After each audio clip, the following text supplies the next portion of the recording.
In today's video, I'll show you how you can enable effects in FxSound. So let's get started.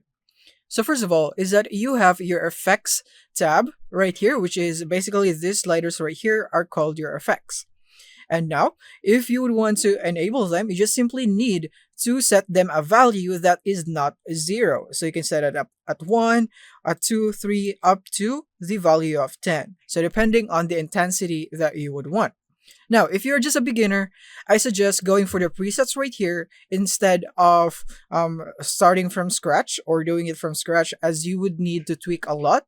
So going for presets right here would really save you a lot of time, as you could use a base in tweaking your effects, equalizer, and your frequency.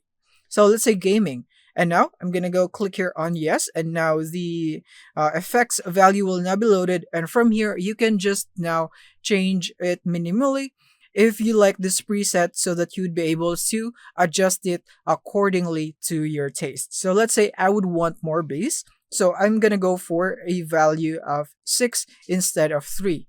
And then from there, I can now test out the audio and hear if it sounds good. And that's basically it on how you can enable effects in FxSound.